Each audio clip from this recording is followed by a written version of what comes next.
기쁨으로 가득 찬 부활절 아침을 맞았습니다. 여러분, 예수님이 부활하셨다는 것이 무슨 의미가 있습니까? 우리에게 천국을 가르쳐 주기 위해서 예수님 부활하셨습니까?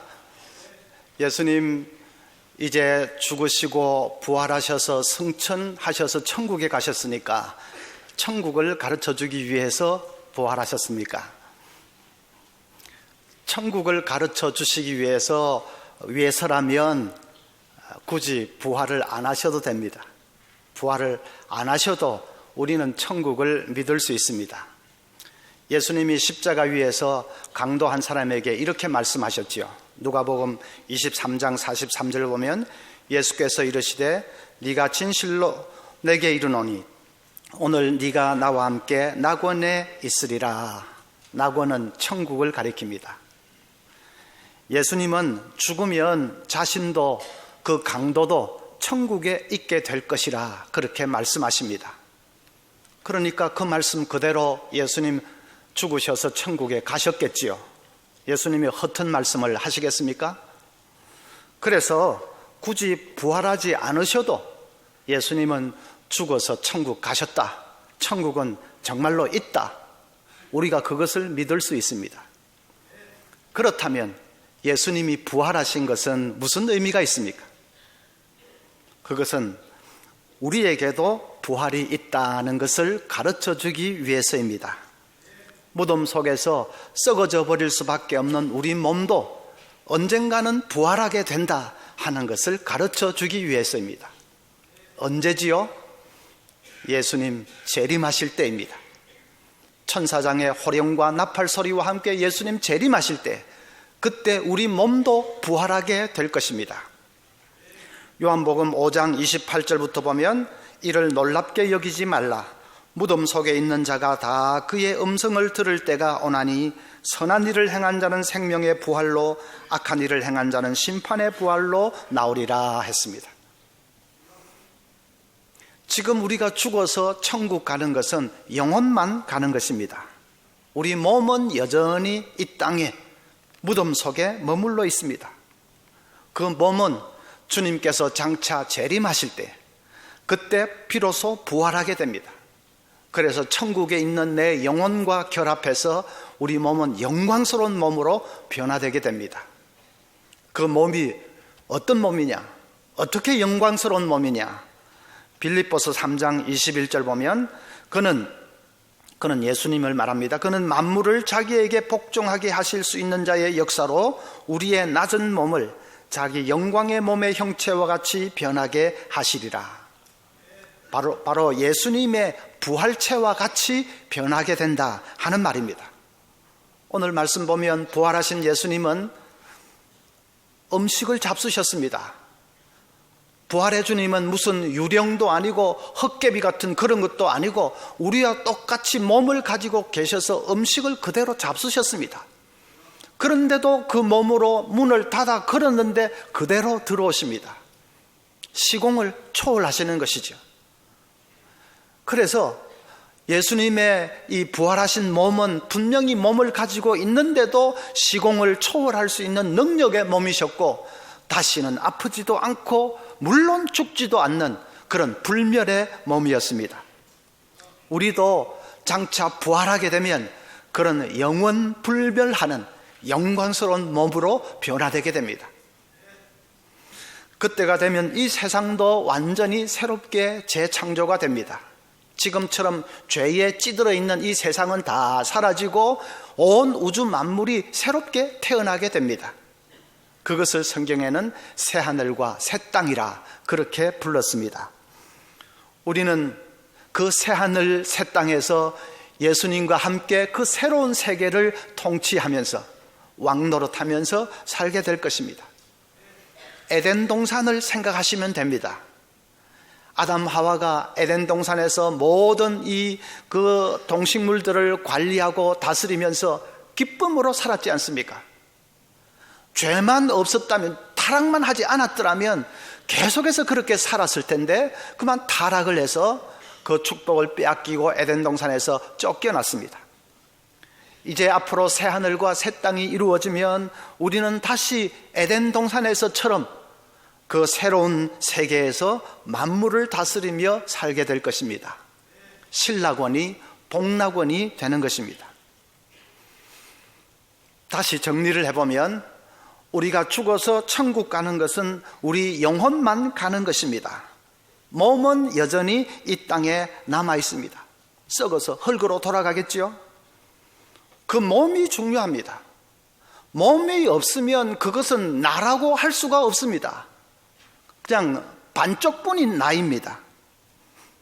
이 몸이 주님 재림하실 때 부활해서 천국에 있는 영혼과 결합해서 그래서 영광스러운 몸으로 그렇게 변화되게 됩니다.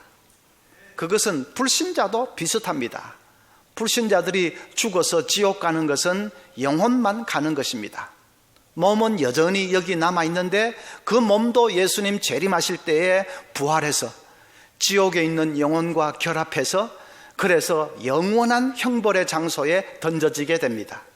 성경은 그곳을 불못이라고 불렀습니다. 불못 혹은 유황불못입니다. 그러니까 영혼만 가는 곳이 신자는 천국이고 불신자는 지옥이고 몸까지도 다음에 다 가는 곳이 신자는 새하늘 새 땅이고 불신자는 불못이고 그렇습니다. 오늘 우리가 그것을 잘 구별해야 되겠습니다. 흔히 천국에서 영원히 산다 그렇게 말하는데 엄밀하게 말하면 영원히 사는 곳은 천국이 아닙니다. 천국에서는 영원히 사는 것이 아니라 주님 재림하실 때까지만 우리 영혼이 일시적으로 안식하면서 머무는 것입니다.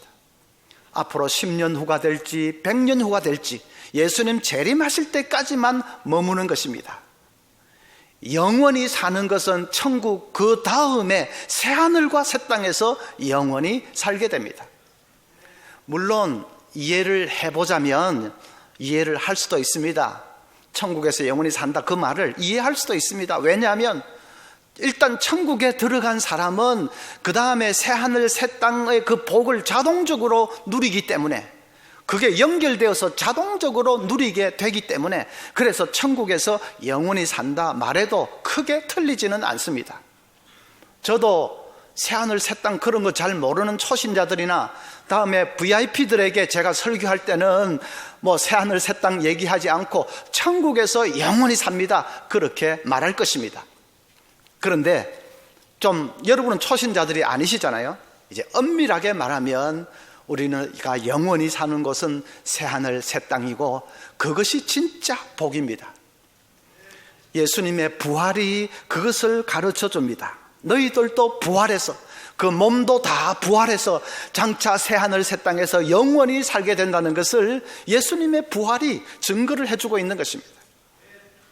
어떤 분은 예수 믿으면 영생을 누린다, 영원히 산다고 하는데 말이 좋아서 영원이지 그 길고 긴 세월 동안을 뭘 하면서 살 건가 정말 지겹겠다 그렇게 생각하는 분이 있습니다. 너무 몰라서 그러는 것이죠. 여러분 아담 하와가 에덴 동산에서 지겨웠겠습니까? 아닙니다. 엄청 바빴습니다. 모든 동식물들을 다 다스리고 관리해야 되는데 할 일이 엄청 많았겠습니까? 새하늘과 새 땅에서도 무척이나 바쁠 것입니다. 그런데 그때의 노동이라는 것은 우리가 지금 이 죄악 세상에서 서로 피 터지게 경쟁하면서 스트레스 팍팍 받아가면서 하는 노동하고는 전혀 다릅니다. 보람과 기쁨과 행복이 넘치는 창조적인 노동이 될 것입니다. 그냥 죄는 없고 하나님 영광만을 위해서 이렇게 하기 때문에 정말로 재밌고 신기한 일들이 속출하는 그런 기쁨의 일이 될 것입니다.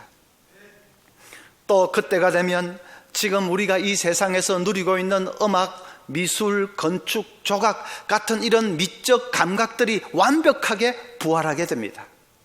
우리는 어쩌면 베토벤이나 모차르트 같은 그 천재들이 직접 연주하는 음악을 들으면서 황홀해할지도 모릅니다. 저 세상에는 스포츠가 있을까? 제가 한창 테니스 좋아할 때에 그때 이제 우리 교역자들 쉬는 날이 월요일이니까 월요일마다 테니스를 쳤습니다. 주말에 토요일에 비가 오면 걱정이 잔뜩 됩니다. 주일날 성도들이 오는데 지장될까 걱정하는 것이 아니라 월요일날 테니스를 못 치면 어떻게 하나. 천국에 테니스가 없다면 천국 가는 거 한번 고려해 봐야겠는데 농담으로 그렇게도 말하기도 했습니다. 골프 좋아하시는 분들에게는 저 세상에 골프가 있을까? 그게 초미의 관심사이겠죠. 제가 분명하게 말씀드리겠습니다. 천국에는 테니스도 없고 골프도 없습니다. 스포츠라는 게 없습니다. 왜냐하면 천국에는 몸이 없이 영혼만 가 있기 때문에 영이 무슨 운동을 할 수 있습니까? 그러니까 없는 거죠. 그런데 새하늘 새 땅이 되면 달라질 수 있습니다. 그때는 테니스도 있고 골프도 있을 수도 있습니다. 아니 어쩌면 그보다 훨씬 더 재미있는 그런 운동이 있을 수도 있습니다. 창의적이고 생산적이고 모든 미적인 활동이 가득 찬 세상이기 때문에 그렇습니다. 나는 애완견 없으면 못 사는데 저 세상에는 애완견이 있습니까? 그런 질문도 하시겠지요? 저희 집에서 기르던 뽀야 세상 떠난 지 이제 2주기를 맞았습니다. 지금도 집에 가면 좋다고 달려와서 팔짝팔짝 뛰던 그 모습이 한 번씩 그리워집니다. 천국에 뽀야가 있을까? 없습니다. 왜냐하면 천국에는 영혼만 가는 것이기 때문에 동물들은 영혼이 없지 않습니까? 그래서 천국에는 동물이 없습니다. 그러나 새하늘과 새 땅이 되면 거기에 뽀야도 있을 수 있고 동물도 있을 수 있습니다. 왜냐하면 하나님의 나라가 완성될 때의 그 모습을 이사야 11장 6절에는 이렇게 말씀합니다. 그때에 이리가 어린 양과 함께 살며 표범이 어린 염소와 함께 누우며 송아지와 어린 사자와 살찐 짐승이 함께 있어 어린 아기에게 끌리며 각종 동물들이 다 평화롭게 즐겁게 사는 것이죠. 새하늘 새 땅에는 가정이라는 것이 있습니까? 여기에서처럼 부부가 같이 살고 그럽니까? 그런 질문도 있으시겠죠. 여러분 무슨 대답을 기대하고 질문하십니까? 제발 안 그랬으면 좋겠다. 마누라에게 바가지 긁히는 것은 이 세상이면 족하고 뭐 저 세상에는 그런 거 좀 없었으면 좋겠다. 그러십니까? 대답은 예스입니다. 새하늘 새 땅에는 가정이라는 것이 없습니다. 예수님도 마태복음 주역까지는 할 필요 없습니다. 예. 마태복음 22장 30절에 보면 부활 때에는 장가도 아니 가고 시집도 아니 가고 하늘에 있는 천사들과 같으니라 했습니다. 새하늘 새 땅에서는 결혼을 해서 자녀를 낳고 그렇게 하지 않는다는 것입니다. 그러면 참 외롭겠다 싶으십니까? 아닙니다. 거기에는 모든 사람이 내 남편 같고 모든 사람이 내 아내 같고 다 내 부모 같고 다 내 자식 같아집니다. 하나의 거대한 가족이 됩니다. 마태복음 12장 50절에 예수님 이렇게 말씀하십니다. 누구든지 하늘에 계신 내 아버지의 뜻대로 하는 자가 내 형제요 자매요 어머니이니라. 이 하나님 나라의 질서를 잠깐 보여주시는 것인데 그 새하늘 새 땅에서는 무슨 혈육관계, 혈통관계 그런 특수한 관계는 사라지고 모두가 다 형제, 자매, 부모, 자식 같은 그런 거대한 가족을 이루면서 서로 뜨겁게 사랑하면서 살게 된다 하는 것입니다. 무엇보다도 날마다 하나님을 배우면서 그 사랑 가운데 살게 됩니다. 창조주 하나님, 그 놀랍고 크신 하나님을 날마다 눈앞에서 배우면서 그 사랑을 받아서 다른 모든 사람들을 뜨겁게 사랑하면서 사는 것이 그것이 바로 새하늘과 새 땅입니다. 예수님의 부활이 그 사실을 약속해 주고 있습니다. 자, 이것을 우리가 정말 믿는다면 그러면 이 땅에서의 삶을 어떻게 살아야 되겠는가? 첫째는 예수님 재림을 사모하면서 살아야 되겠죠. 천국만 생각하는 사람은 재림에 대해서 별 생각이 없습니다. 재림을 별로 사모하지 않습니다. 왜냐하면 내가 죽으면 바로 천국 가는데, 그래서 나는 지금 천국에 있는데 이 땅에 예수님 재림하든지 말든지 별로 나하고는 그냥 피부에 와닿지 않는 거지요. 그런데 그건 크게 잘못 생각하는 것입니다. 내 영혼만 천국에 있지, 나는 지금 내 몸은 이 땅에 지금 있습니다. 썩어가고 있습니다. 그 몸이 진짜 나입니다. 그 몸이 살아나야 될 거 아닙니까? 그것은 예수님 재림하실 때이니까 우리 예수님 재림을 사모해야 됩니다. 저는 우리 교인들 세상 떠나셔서 이제 장례 치를 때 제가 운구 행렬 제일 앞에 섭니다. 영안실 들어가서 제가 제일 앞에 서고 뒤에 영정사진이 서고 그 다음에 운구 위원들이 그 관을 들고 이렇게 장의차까지 쭉 행렬을 지어서 갑니다. 제일 앞에 서서 한 걸음 한 걸음 나아가면서 제 마음속에는 오직 한 가지 생각밖에는 없습니다. 주님, 언제 재림하실 겁니까? 빨리 오세요. 빨리 오셔서 이 사람 좀 일으켜 주세요. 이 좁은 관 속에서 답답하게 이게 뭡니까? 주님, 빨리 오셔서 이 사람 일으켜 주셔야 됩니다. 그 생각밖에는 없습니다. 여러분, 부모님 묘소에 한 번씩 찾아뵙지요. 가서 무슨 생각을 하십니까? 우리 부모님 천국 계시니까 그냥 그렇게 위로받고 오십니까? 아니면 아무 생각 없이 벌초만 하고 오십니까? 그 무덤 속에 계신 그분이 다시 일어날 때가 있다니까요. 가루로 재로 돌아가버린 그분이 창조주의 능력으로 다시 그 박차고 나와서 부활할 때가 있다니까요. 예수님 재림하실 때. 그래서 재림을 사모하지 않을 수 없습니다. 좀 빨리 오시면 얼마나 좋겠습니까? 지난 주간에도 벌써 2분 그 부모님들 장례를 치렀는데 빨리 오셔서 일으켜 주셔야지. 초기 교회 성도들은 만날 때마다 마라나타 하고 인사했습니다. 마라나타의 말의 뜻은 주여 오시옵소서 하는 말입니다. 그들은 만날 때도 마라나타, 헤어질 때도 마라나타, 늘 마라나타 하고 인사했습니다. 주여 오시옵소서. 우리의 인사도 그것이 되어야 되지 않겠습니까? 또 2번째로는 죽음의 공포는 이제 멀리 던져버려야 합니다. 여러분, 죽음이 무엇입니까? 부활을 모르는 사람들에게는 죽음은 영원한 이별입니다. 죽음은 내 존재가 끝장이 나는 것이고 내 존재가 멸절되는 것입니다. 그래서 죽음은 저주고 형벌입니다. 그러나 우리는 주님 재림하시면 다시 깨어날 것을, 살아날 것을 압니다. 주께서 천사장의 호령소리와 나팔소리와 함께 영광 중에 재림하실 때에 주님께 우리 모든 죽었던 자들의 무덤 문이 열리고 살아나게 될 것입니다. 모든 하늘의 천군 천사들이 우렁차게 나팔소리를 울리면서, 그래서 예수님 재림하실 때에 무덤이 다 열리고 죽었던 자들이, 죽었던 어머니 또 부모님 일어날 때 상상만 해도 얼마나 그 가슴이 터질 듯이 벅찬 일입니까? 그래서 우리는 그런 걸 생각하면 죽음이라는 것을 새롭게 정의를 내려야 됩니다. 죽음이 뭡니까? 죽음은 잠입니다.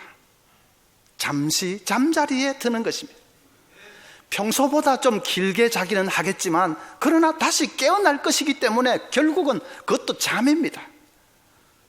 그래서 두려워할 필요가 없습니다. 잠자리에 들어가면서 벌벌벌벌 떠는 사람이 누가 있습니까?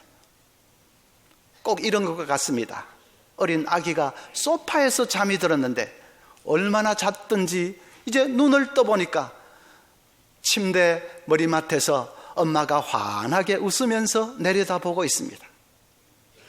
분명히 소파에서 잠을 잤는데 누가 자기를 옮겨 놓았는지, 눈을 떠보니까 침대로 몸이 옮겨져 있고 엄마가 환하게 웃으면서 바라보고 있습니다. 우리도 마찬가지죠. 잠시 죽음의 그림자가 우리를 덮을 것입니다. 그런데 그 다음 순간 눈을 떠보면 언제 누가 옮겨 놓았는지 내 몸이 새하늘 새 땅 그 영광스러운 곳에 서 있고 주님께서 환하게 우리를 영접해 주시는 것을 여러분 보게 될 것입니다. 할렐루야. 그래서 두려워할 필요가 없습니다. 이제 앞으로 언제인지는 모르지만 저나 여러분이나 마지막 순간을 맞겠지요. 그 전에 예수님 재림하시면 최고로 좋고요. 그리 안 되면 마지막 순간을 맞겠지요. 그때 꼭 기억하십시오. 이렇게 말씀하십시오. 이렇게 말하십시오. 주님, 저 이제 잡니다. 이제 자겠습니다. 조금 길게 잘지는 모르겠습니다. 주님, 빨리 오셔서 저 깨워주세요. 그렇게 말하십시오. 내 영혼을 아버지 손에 부탁하고 나 이제 자겠습니다. 세상의 수고와 안식, 무거운 고통과 그 모든 것 내려놓고 이제 자겠습니다. 그런데 깨워주셔야 됩니다. 오셔서 저를 깨워주세요. 그리고 잠자리에 드는 것이 죽음일 뿐입니다. 마지막으로는 고난과 시련을 이길 수 있습니다.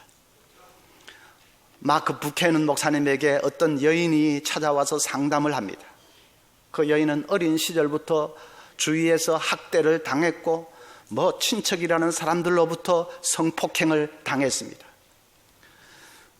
너무나도 고달픈 삶이 그녀를 자포자기하게 만들었습니다. 그래서 성장하면서 온갖 잘못된 결정을 하면서 인생을 되는 대로 살았습니다. 삶이 황폐해질 대로 황폐해진 여인이었습니다. 그런 밑바닥 인생 얘기를 막 쏟아놓는데 부케넌 목사님이 할 말을 잊었습니다. 이런 여자에게는 도대체 무슨 말을 어떻게 해줘야 되나? 그래서 속으로 필사적으로 기도했습니다. 하나님, 이 불쌍한 여인을 붙들어 줘야 되겠는데 도대체 무슨 말을 어떻게 할 수 있습니까? 그 순간에 성령께서 빛을 비추어 주셨습니다. 그 여자의 과거는 돌이킬 수 없는 것이다. 그러나 그녀에게 여전히 미래가 있다는 것을 말해 주어라. 그 미래는 찬란하고 거대하고 결코 깨지지 않는 것이라는 사실을 알려주어라. 부케넌 목사님이 딱 깨달았습니다. 그래서 확신에 차서 말씀을 전해 주었습니다. 당신의 과거는 예수 그리스도의 보혈로 이미 깨끗하게 씻겨졌습니다. 다시 그 과거를 떠올리지 마십시오. 대신에 당신에게는 영광스러운 천국의 삶이 기다리고 있습니다. 그러면서 찬란한 미래가 준비되어 있다는 것을 힘차게 증거해 주었습니다. 놀라운 일이 일어났습니다. 그 여자가 말을 알아들었습니다. 절망의 자리에 주저앉아 있던 여인이 슬픔의 죄를 털고 일어서는 것이 아니겠습니까? 그리고 입술에서는 하나님을 찬양하고 의지하는 찬송 소리가 흘러나오기 시작합니다. 정말로 그 믿음이라는 것이 얼마나 놀라운지 그렇게 인생이 달라졌습니다. 용기를 가지고 이제 삶을 사는데 어떻게 결혼도 하고 자녀도 낳고 그렇게 새 인생을 살게 되었다고 합니다. 여러분, 부활을 믿는 사람은 이 땅에서 어떤 일을 당해도 절망하지 않습니다. 부활의 순간이 있는 것을 내가 알기 때문에 어떤 일을 당해도 좌절하거나 낙심하거나 하지 않습니다. 이 땅에서 당하는 고난은 제 아무리 극심하다 해도 장차 우리가 누릴 그 영광과 비교하면 아무 게임이 안 되기 때문에 우리 모두에게 이 부활절을 맞아서 영광스러운 소망이 충만할 수 있기를 바랍니다. 기뻐하십시다. 우리에게 상상하기 어려운 이 축복을 예비해 놓고 계신 하나님 앞에서 우리가 기뻐하고 감사하십시다. 그리고 이 소식을 알지 못하는 사람들에게 담대하게 증거할 수 있는 우리 모두가 될 수 있기를 바랍니다.